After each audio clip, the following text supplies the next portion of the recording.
كانوا قليلا من الليل ما يهجعون وبالأسحار هم يستغفرون. السلام عليكم ورحمة الله وبركاته.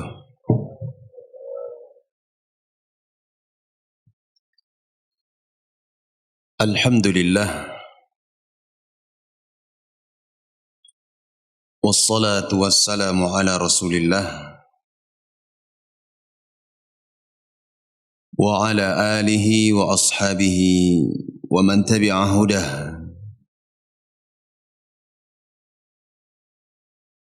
أشهد أن لا إله إلا الله وحده لا شريك له وأشهد أن محمدا عبده ورسوله صلى الله عليه وعلى آله وصحبه وسلم تسليما كثيرا. أما بعد، ayyuhal muslimun, jemaah salat subuh yang dimuliakan Allah Subhanahu wa taala. Alhamdulillah, segala puji dan syukur selalu dan senantiasa kita panjatkan kepada Allah Tabaraka wa ta'ala. Dialah Allah Subhanahu wa ta'ala yang telah memberi kepada kita nikmat. Dialah Allah Subhanahu wa ta'ala yang telah menganugerahkan kepada kita waktu luang dan kesempatan ataupun kesehatan yang alhamdulillah dengannya kita bisa menunaikan ibadah, menunaikan salat subuh secara berjamaah. Tentunya jamaah yang dimuliakan Allah, semua yang kita lakukan di pagi yang mulia ini merupakan taufik dan hidayah yang Allah Subhanahu wa ta'ala berikan kepada kita.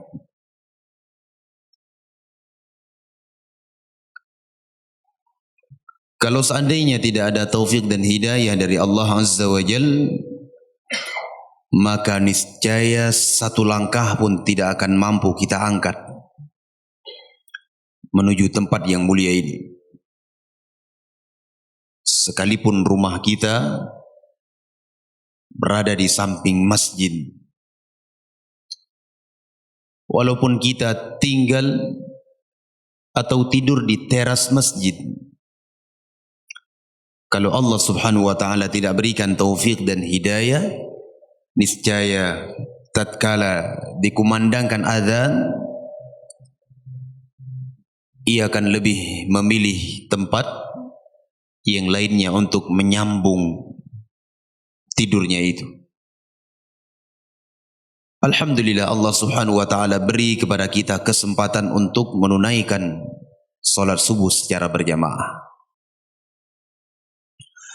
Salawat dan salam juga tidak lupa selalu dan senantiasa kita alamatkan kepada Nabi kita Muhammad sallallahu alaihi wa ala alihi wa sahbihi wasallam. Beliaulah yang telah mengenalkan kepada kita tentang siapa Rabb yang kita sembah. Beliaulah sallallahu alaihi wasallam yang telah mengenalkan kepada kita tentang Islam dan syariatnya. Sehingga alhamdulillah, melalui perantara Nabi sallallahu alaihi wasallam kita bisa mengenal Allah dan kita bisa mengenal Islam dan syariat-syariat yang ada di dalamnya. Maka oleh karena itu kita dituntut, dianjurkan untuk memperbanyak salawat dan salam kepada Rasulullah sallallahu alaihi wa ala alihi wa sahbihi wasallam. Baik jemaah yang dimuliakan Allah, pada pertemuan kita yang terakhir sempat kita singgung bahwa syariat Nabi Muhammad sallallahu alaihi wasallam adalah syariat yang telah sempurna.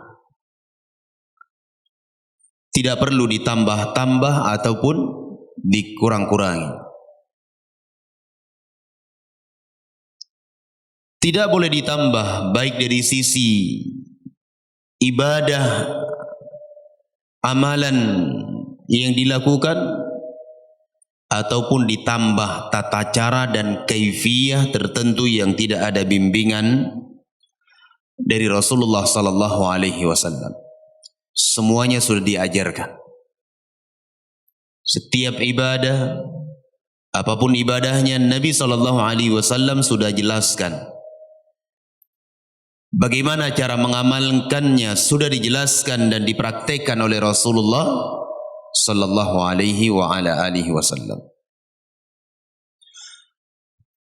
Baik jemaah yang dimuliakan Allah, di antara hal penting pula yang harus kita ketahui bahwa syariat Nabi Muhammad sallallahu alaihi wasallam itu umum kepada seluruh bangsa jin dan manusia. Syariat Nabi Muhammad sallallahu alaihi wasallam umum. Berbeda dengan nabi-nabi terdahulu sebelum Nabi Muhammad sallallahu alaihi wasallam. Mereka itu diutus oleh Allah Azza wa Jalla kepada kaum ataupun umat mereka masing-masing. Bani Israel diutus oleh Allah Subhanahu wa taala kepada mereka, Musa bin Imran dan para nabi yang lainnya. Karena para nabi yang paling banyak diutus oleh Allah Azza wa Jalla adalah kepada Bani Israel. Kaum 'Ad, kaum Thamud, kaum Madian, semua mereka diutus oleh Allah Azza wa Jalla nabi dari kalangan mereka. Sedangkan Nabi Muhammad sallallahu alaihi wasallam sebagai penutup para nabi dan rasul, beliau diutus kepada seluruh manusia, bahkan kepada jami' al-thaqalain, jin dan manusia. Maka dari itu jemaah yang dimuliakan Allah, tidak boleh ada seorang pun yang beranggapan, berkeyakinan bolehnya keluar dari syariat Nabi Muhammad sallallahu alaihi wasallam. Tidak boleh. Tidak boleh ada di kalangan muslimin yang beranggapan bahwa ada guru kami yang sudah tingkat ma'rifah, tingkat hakikat. Dia punya cara tersendiri di dalam beribadah. Dia sudah punya tuntunan tersendiri yang langsung dia ambil dari Allah Azza wa Jalla untuk beribadah. Jemaah yang dimuliakan Allah, keyakinan seperti ini adalah keyakinan kufriyah. Tidak ada. Datang dalam sebuah riwayat, Rasulullah sallallahu alaihi wasallam bersabda, "La yasma'u bi ahadun min hadhihi al-ummah Yahudiyyun aw Nasraniyyun."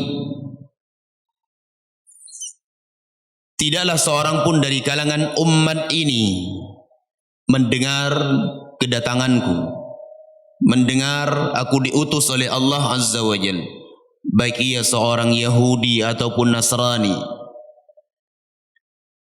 thumma yamutu wa lam yu'min bil ladzi ursiltu bihi illa kana min ashabin nar.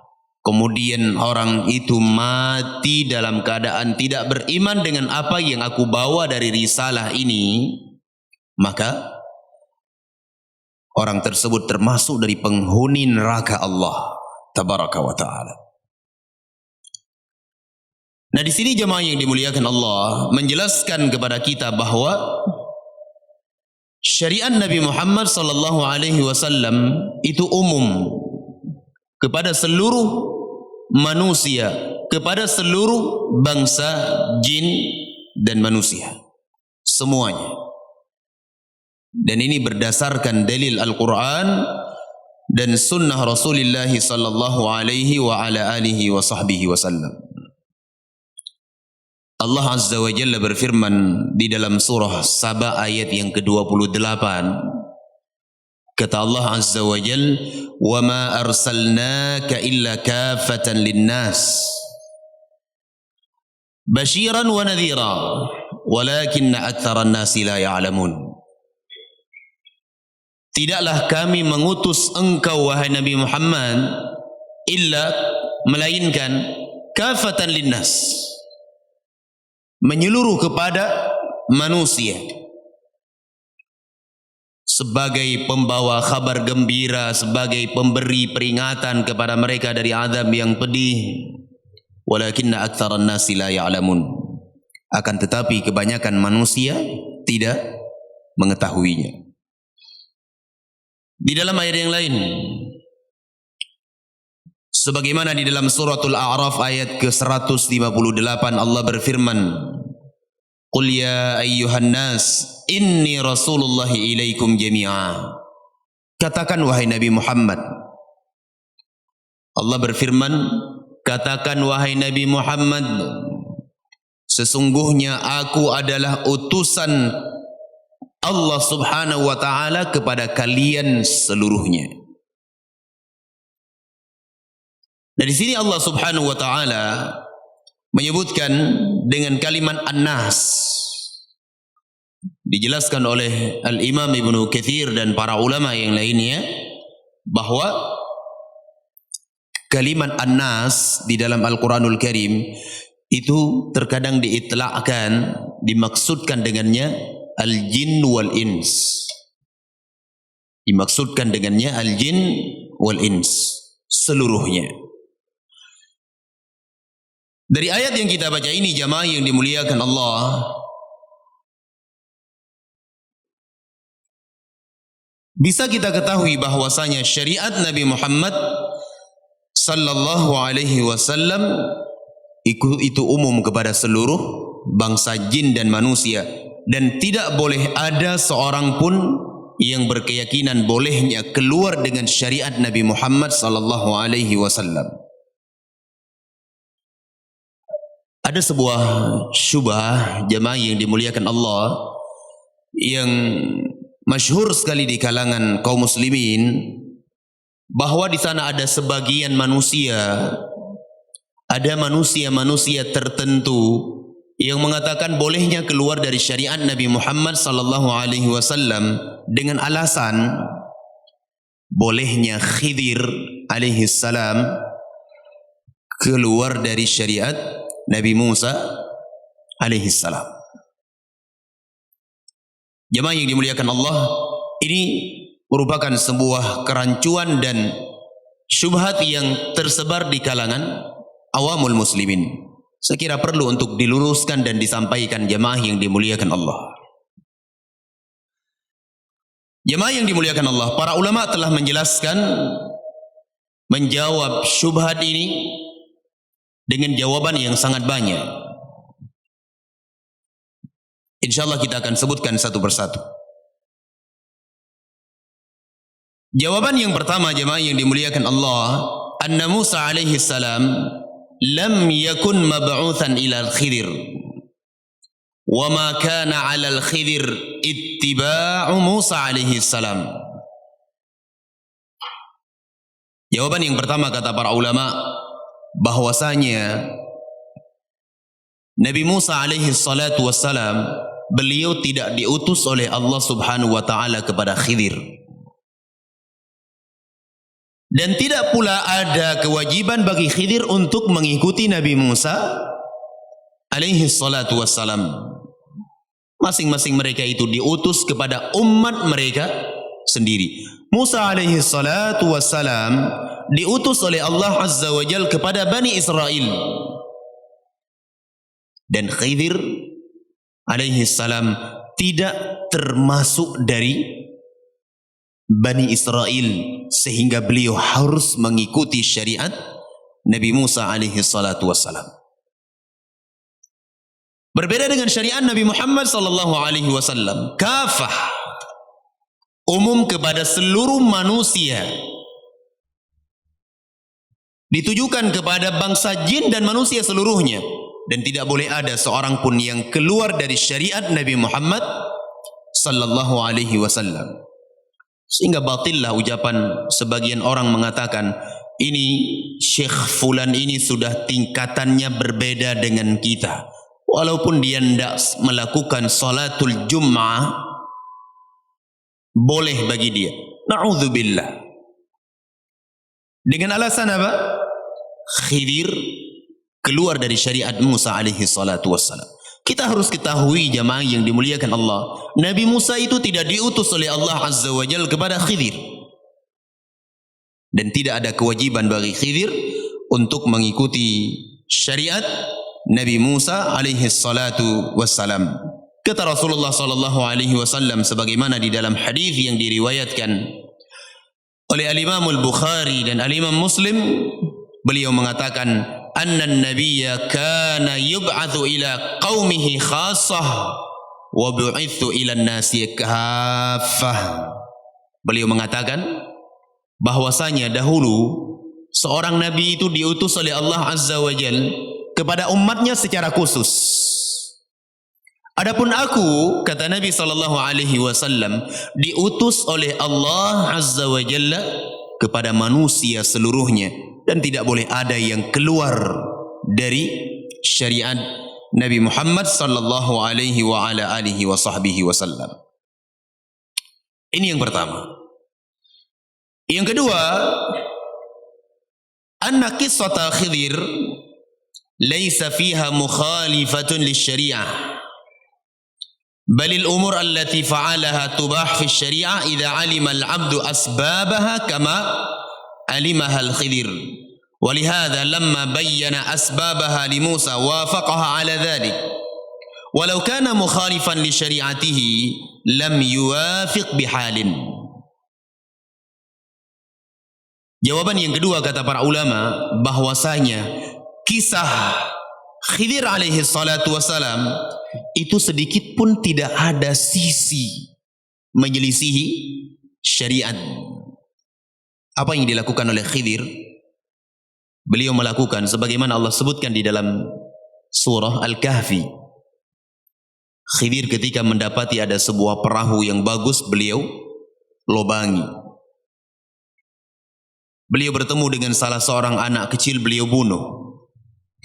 Ada sebuah dinding rumah yang mau roboh ditegakkan oleh beliau. Nah, ini semuanya yang dilakukan oleh Khidir ini tidak ada sisi pertentangan dengan syariat yang dilakukan oleh Khidir waktu itu. Tidak ada sisi pertentangan dengan syariat Nabi Khidir alaihi salatu wassalam. Oleh karena itu, ketika Khidir menjelaskan kepada Musa apa yang beliau lakukan tersebut, kenapa beliau melobangi perahu yang bagus, beliau menjelaskan karena di sana ada seorang raja yang akan merampas setiap perahu yang bagus, semuanya dirampas. Beliau jelaskan kenapa beliau membunuh seorang anak. Beliau menjelaskan kenapa menegakkan sebuah dinding yang mau roboh.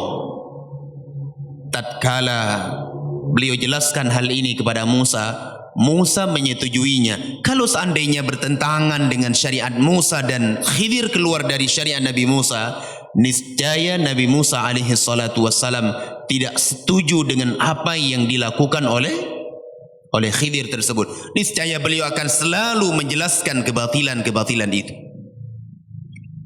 Ini menunjukkan jamaah yang dimuliakan Allah bahwa Khidir punya syariat tersendiri dan Musa juga memiliki syariat tersendiri. Jawaban yang ketiga, jemaah yang dimuliakan Allah, dijelaskan oleh para ulama,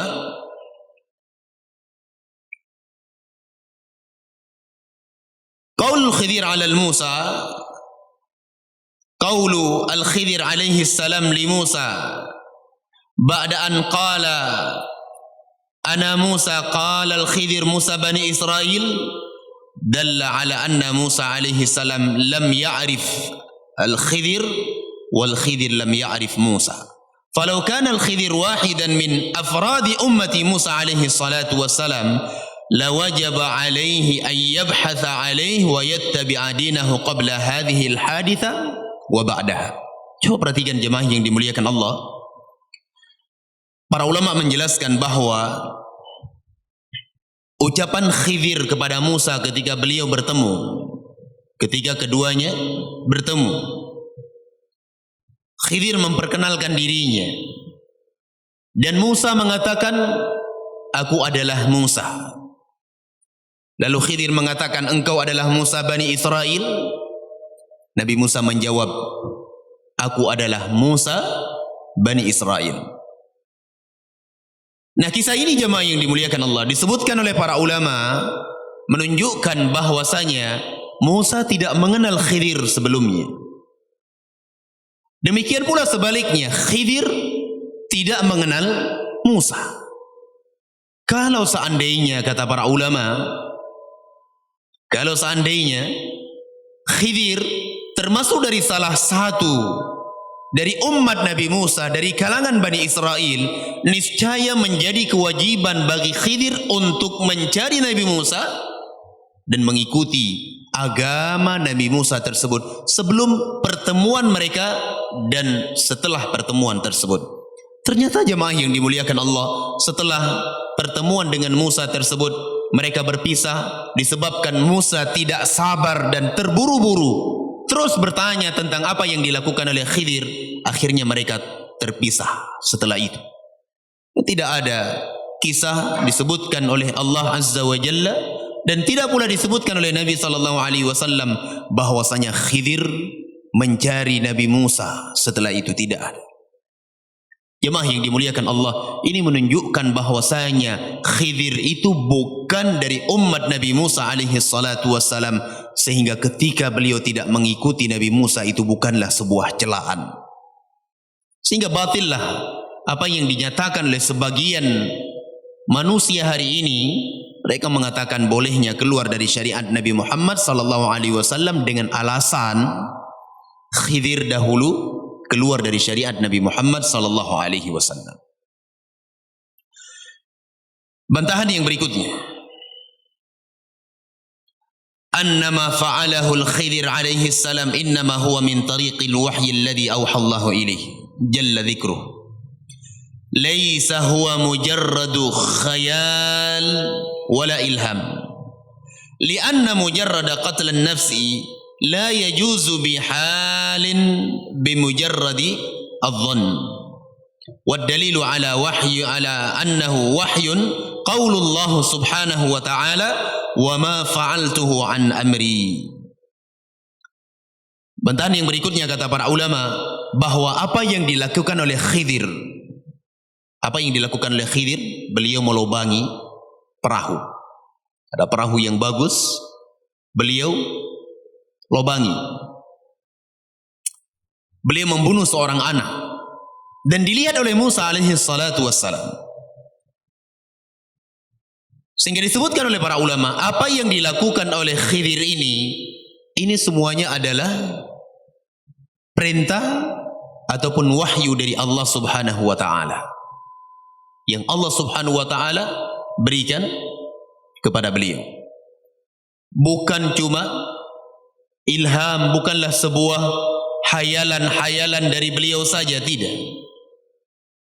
Karena jemaah yang dimuliakan Allah, tidak cukup seseorang beralasan membunuh seseorang itu dengan alasan apa? Dhann, prasangka. Saya kira begini, saya kira begitu, kemudian dibunuh. Tidak cukup. Sehingga Allah Subhanahu wa taala firmankan di dalam Al-Qur'anul Karim, kata Allah Azza wa Jalla di dalam suratul Kahfi menghikayatkan tentang ucapan Khidir, wa ma fa'altuhu an amri, aku tidak lakukan perkara ini dari perkaraku, dari perintahku, melainkan semuanya ini adalah datang dari Allah Subhanahu wa taala. Atainahu rahmatan min indina wa 'allamnahu min ladunna ilma. Allah katakan menghikayatkan tentang ucapan Khidir, atainahu rahmatan, kami memberikan kepada Khidir rahmah min indina, dari sisi kami, wa 'allamnahu min ladunna ilma, dan kami mengajarkan ilmu dari sisi kami kepada Khidir. Ini menunjukkan bahwasanya apa yang dilakukan oleh Khidir itu adalah wahyu yang Allah Subhanahu wa taala wahyukan kepada beliau. Sehingga ini menunjukkan kepada kita jemaah yang dimuliakan Allah bahwa tidak benar ucapan ataupun apa yang masyhur di kalangan masyarakat bahwasanya Khidir keluar dari syariat Nabi Musa. Beliau punya syariat tersendiri jemaah yang dimuliakan Allah. Adapun syariat Nabi Muhammad itu umum kepada seluruh manusia. Tidak ada yang boleh seorang pun keluar dari syariat Nabi Muhammad sallallahu alaihi wa ala alihi wa sahbihi wasallam. Sehingga jemaah yang dimuliakan Allah, dari apa yang kita sebutkan, 5 poin yang kita sebutkan ini menunjukkan kepada kita bahwa tidak boleh ada seorang pun yang keluar dari syariat Nabi Muhammad sallallahu alaihi wasallam. Ada yang beralasan kalau Syekh fulan itu berbeda. Dia punya cara tersendiri di dalam beribadah. La haula wala quwata illa billah. Jemaah yang dimuliakan Allah, orang yang berkeyakinan seperti itu hari ini, mereka itu tidak semulia Abu Bakar As-Siddiq radhiyallahu anhu. Tidak semulia Abu Bakar As-Siddiq. Beliau mengatakan, "Ma fa'ala syai'un ma taraktu syai'an 'amilahu an-nabiy sallallahu alaihi wasallam illa amiltu." Aku tidak tinggalkan sebuah amalan pun yang pernah dilakukan oleh Nabi sallallahu alaihi wasallam illa amiltuhu, kecuali aku lakukan amalan tersebut. Li'annani khashitu, karena aku khawatir, kata Abu Bakar As-Siddiq, "Lau taraktu syai'an amila bihi an-nabiy sallallahu alaihi wasallam," kalau aku tinggalkan sesuatu yang pernah dikerjakan oleh Nabi sallallahu alaihi wasallam, an-nazigh, aku khawatir akan tersesat. Ini Abu Bakar As-Siddiq radhiyallahu anhu. Demikian pula dengan Umar bin Al-Khattab, Uthman bin Affan, Ali bin Abi Talib, dan para sahabat yang lainnya. Sebagian mereka ada yang diberitakan surga oleh Nabi Muhammad sallallahu alaihi wasallam. Tidak ada seorang pun dari mereka yang mengatakan aku boleh keluar dari syariat Nabi Muhammad sallallahu alaihi wasallam. Datang orang pada zaman kita sekarang jemaah yang dimuliakan Allah mengatakan bahwa Syekh fulan berbeda keadaannya dengan kita. Syekh Allan berbeda keadaannya dengan kita. Ia sudah tingkatan ma'rifat, dia sudah pada tingkatan hakikat dan sebagainya dari alasan-alasan, sehingga ia mengatakan ia tidak ada masalah, tidak apa-apa dia keluar dari syariat Nabi Muhammad. Walaupun dia tidak menunaikan solat, walaupun ia tidak menunaikan solatul Jum'ah berjamaah bersama kaum muslimin, beda keadaan kita dengan mereka. Jemaah yang dimuliakan Allah, syariat Nabi Muhammad itu kafah, menyeluruh kepada seluruh manusia di muka bumi ini. Tidak ada seorang pun yang dibolehkan untuk keluar dari syariat Nabi Muhammad. Hari ini orang yang mengucapkan ucapan ini jemaah yang dimuliakan Allah, mereka itu tidak semulia Al-Imam Malik bin Anas, tidak semulia Al-Imam Abu Hanifah, tidak semulia Al-Imam Syafi'i wa Ahmad bin Hanbal. Toh ternyata semua dari mereka jemaah yang dimuliakan Allah berittiba' kembali kepada syariat Nabi Muhammad sallallahu alaihi wa ala alihi wa sahbihi wasallam. Adapun alasan syubhat dengan cerita Khidir bersama Nabi Musa alaihi salatu wassalam, tadi sudah kita jelaskan bantahannya dan penjelasannya dari para ulama. Yang jelas adalah Khidir punya syariat tersendiri dan Musa juga punya syariat tersendiri, karena Nabi sebelum Nabi Muhammad sallallahu alaihi wasallam diutus oleh Allah Azza wa Jalla kepada kaumnya tersendiri, dan mereka memiliki syariat yang Allah Subhanahu wa taala berikan kepada masing-masing mereka.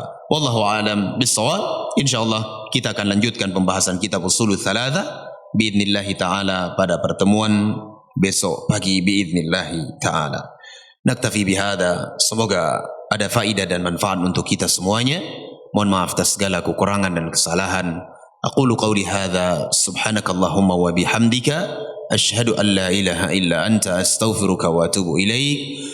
Wa sallallahu ala nabiyyina Muhammadin wa ala alihi wa ashabihi ajmain walhamdulillahi rabbil alamin. Assalamualaikum warahmatullahi wabarakatuh.